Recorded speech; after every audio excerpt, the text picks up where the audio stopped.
2023 ساڵێکی تەواو جیاواز بوو بۆ تۆپی پێ لە جیهاندا بە شێوەیە کە چوونی میسی بۆ خولی ئەمریکا و بردنەوەی نازناوی چەمپیۆنز لیگی مانستی و پەیوەندیکردنی ئەستێرەکانی تۆپی پێ و ڕاهێنەرە گەورەکان بە خولی سعودیەوە لە گرنگترین ڕووداوە وەرزشیەکانی ئەمساڵ بوون.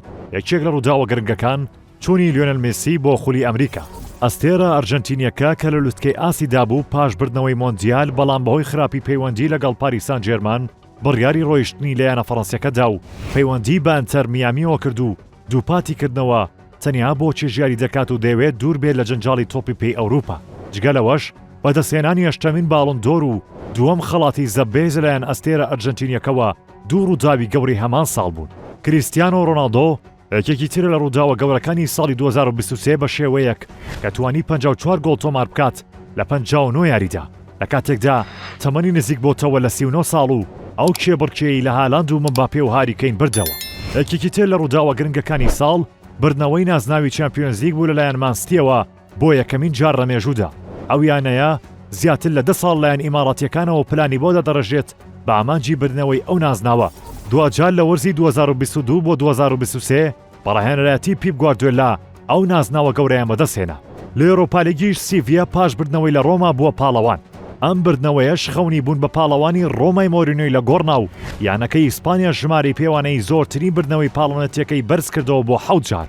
بەدەستهێنانی نازناوی خولی ئیتالیا لەلایەن ناپۆلیەوە بەڕاهێنەرایەتی سپالێتی سەرنجی هەمووانی لە ساڵی 2023دا ڕاکێشا بە جیاوازی 16 خاڵ لە پێش لازۆی دووەم و توانی ببێتە پاڵەوانی سێریا ئەی و ئەمە یەکەمین جار بوو لە دوای وەرزی 1986 بۆ 1987 ببنە پاڵەوانی خولی ئیتالیا. لە خولەکانی تریشدا مانستی بۆ سێم جار لەسەر یەک بووە پاڵەوانی پریمەلیگ. پاشەوەنەش پاش دەست نیشانکردنی چاڤی وەگرایەنەری توانی بێتە پاڵەوانی خولی ئیسپانیا. لە ئەڵمانیاش بایر منیشن بۆ 11مین جار بە دوای یەک بووە پاڵەوانی بۆندەزلیگا. گەشە سەردنا لە پڕ و بەرچاوەکەی خولی سعودیا دەکرێت بڵین یەکێک بوو لە گرنگترین ڕووداوە وەرزشیەکانی ساڵی 2023. بەتایبەت دوای پەیوەندیکردنی کریستیانۆ ڕۆناڵدۆ بە خولی ڕۆشنەوە چاوەکان لەسەر خولەکە زیاتر بوون.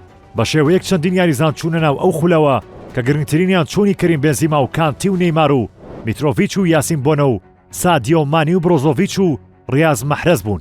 چەندین ڕاهێنەری بەناوبانگی جیهانیش پەیوەندیان مەخلەکەوە کرد کە ئەوانیش کاسترۆ و جیسۆسی پورتوگالی و ستیڤن جێراردی ئینگلیسی بوون و جگەلەوەش گالاردۆی ئەرجەنتینی بۆ ڕاهێنەری ئیتیحاد لە شوێنی نونو سانتۆی پورتوگالی.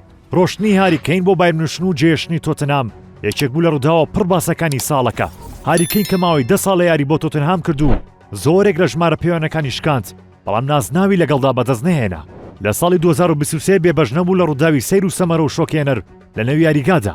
یاریەکی خولی تورکیا سەرۆکی یانی ئەنکەرە گۆچوو دوای یاریەکەیان بەرامبەر ریزەسپۆر چووە یاریگا و لە ناو بشیوانی یاریەکەیدا. دواتر ئەو سەرۆکە بۆ هاتایە لە چالێکی وەرزشیەکان سەرکرا. 2023 بێبەش نەبوو لە ڕووداوی ناخۆش لە یاریکی پەڵاوتنەکانی یۆری 2024دا کە لە وڵاتی بەلجیکا بەڕێوەچوو لە نێوان هەڵبژاردی بەلجیکا و سوید دوو هاندەری سویدی کە درێسی هەڵبژاردەکەیان پۆشی بوو لە ڕووداوی چەقەکردندا کوژران و بۆ ڕووداوێکی ناخۆشی مێژووی زەردپۆشەکان.